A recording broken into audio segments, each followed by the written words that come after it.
Hey Fernbrook second graders, let's read the fairy tale Cinderella. Once upon a time, in a faraway kingdom, there lived a widowed gentleman and his lovely daughter, Ella. Ella was a beautiful girl. She had golden hair and her eyes were as blue as forget-me-nots. The gentleman was a kind and devoted father, and he gave Ella everything her heart desired. But he felt she needed a mother.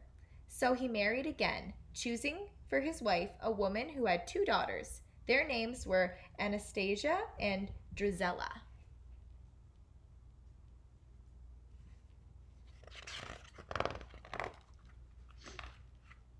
Sadly, the gentleman soon died. Then the stepmother's true nature was revealed. Only interested in her ugly, selfish daughters, she spent every penny on ribbons, laces, and jewelry for them. She gave nothing to Ella.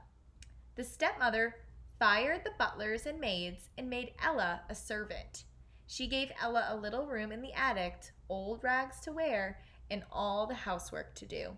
Soon everyone called her Cinderella because she got so covered with cinders from cleaning the fireplaces.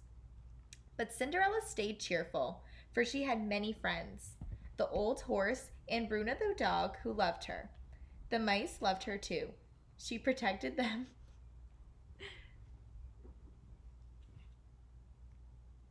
from her stepmother's nasty cat Lucifer and made them tiny suits of clothes. Two of her favorite mice, Gus and Jack, always tried to help her with the housework. Cinderella was kind to everyone, even to Lucifer, but Lucifer only took advantage of her kindness.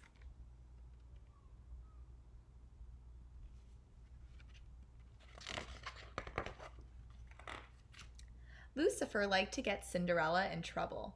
One morning, he chased Gus under a teacup on Anastasia's breakfast tray. She screamed when she found Gus and blamed Cinderella.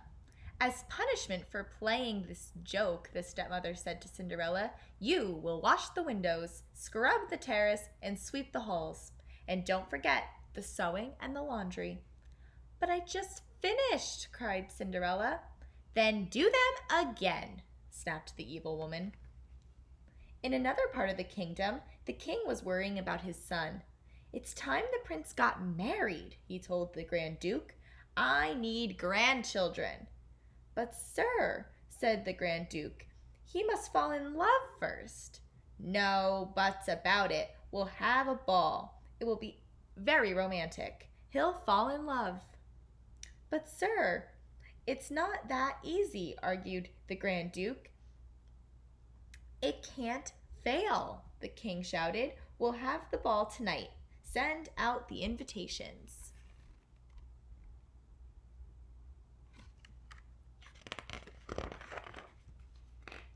There was great excitement in Cinderella's house when the invitation arrived.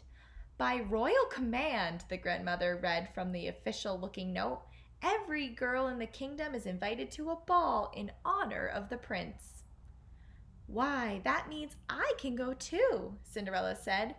"Well, yes, I suppose it does," the stepmother replied with a sly smile, "but only if you get all of your work done and only if you have something suitable to wear."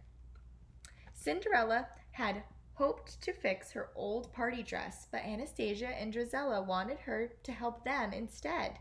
"Cinderella, iron my petticoat," they ordered. "Cinderella, clean my shoes. Cinderella, draw my bath and curl my hair." The stepmother kept her busy too. "Clean the chimney, dust the parlor, mend the buttonholes, polish the silver." Cinderella worked hard all day long. When she finally came back to her little attic room, it was almost time to leave for the ball, and her dress wasn't ready.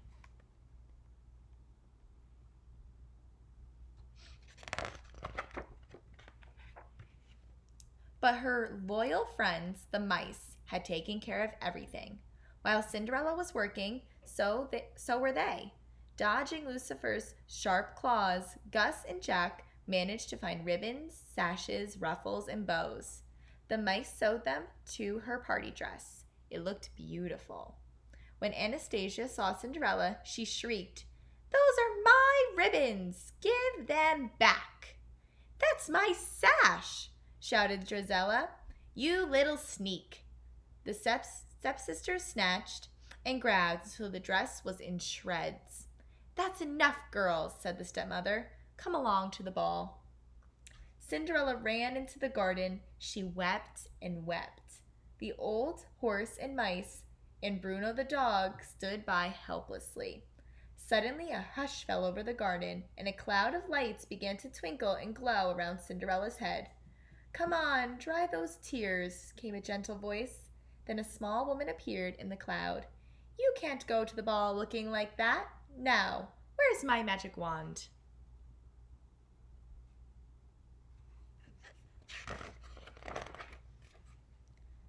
"Magic wand?" gasped Cinderella. "Are you my fairy godmother?" said the woman, pulling her magic wand out of thin air. "What we need is a pumpkin," she continued. "Watch this.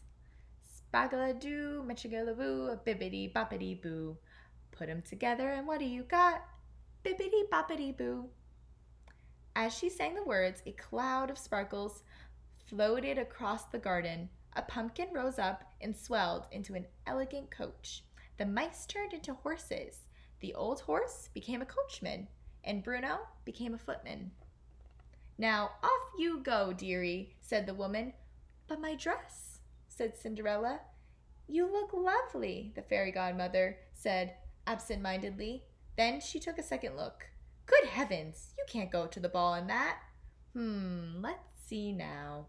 With a wave of her wand, she turned Cinderella's rags into an exquisite gown.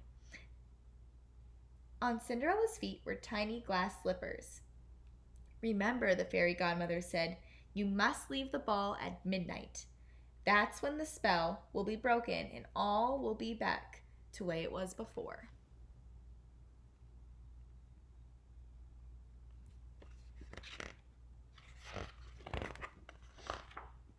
When Cinderella arrived at the ball, the prince was yawning with boredom. Drizella and Anastasia had just been introduced to him. Then he caught sight of Cinderella. Ignoring everything around him, the prince walked over to her. He kissed Cinderella's hand and asked her to dance. They swirled off across the ballroom. The prince never left Cinderella's side. They danced every dance together. As everyone watched them, the lights dimmed and sweet music floated out into the summer night. "Good," said the king with a contented smile. "Notify me the minute he proposes. I'm going to bed." And then Cinderella heard the clock begin to chime. "Oh no," she gasped. "It's midnight. I must go." "Wait, come back," called the prince, but Cinderella was already running out of the ballroom.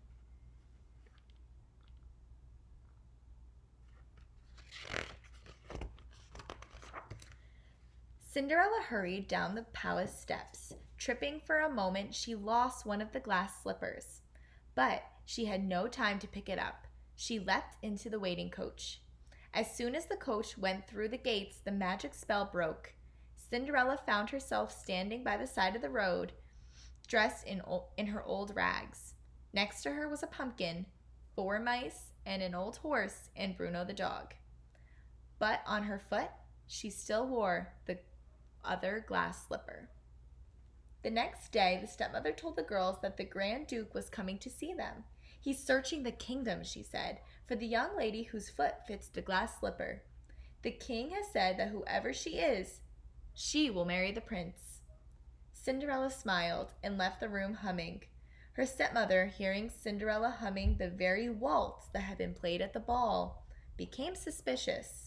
She followed Cinderella up to her room and quickly locked the girl inside.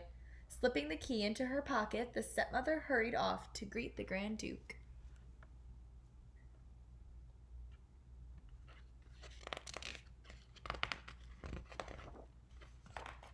Gus and Jack had a plan to help Cinderella. While Anastasia and Drizella each tried to squeeze their big feet into the little glass slipper, the 2 mice sneaked up the back of the stepmother's chair. Carefully, Gus lowered Jack into her pocket, and they got hold of the key. They tugged the heavy key up the stairs and unlocked the door. Cinderella went downstairs to try on the glass slipper. When Cinderella came into the room, the Grand Duke's eyes lit up. "Your Grace," she said, "may I try on the slipper?" The wicked stepmother fumed with anger. She tripped the page boy who was holding the glass slipper. It fell to the floor and broke into 1,000 pieces. The Grand Duke was horrified, but not Cinderella. "Don't worry," she said, reaching into her pocket. "I have the other one right here." She put on the slipper, and of course, it fit perfectly.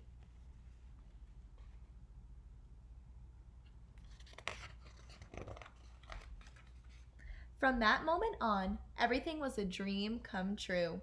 Cinderella went off to the palace with the happy Grand Duke. The prince was overjoyed to see her again, and so was the king. She and the prince were soon married. In her happiness, Cinderella didn't forget about her friends, Bruno the dog, the old horse, the birds, Gus and Jack, and other mice.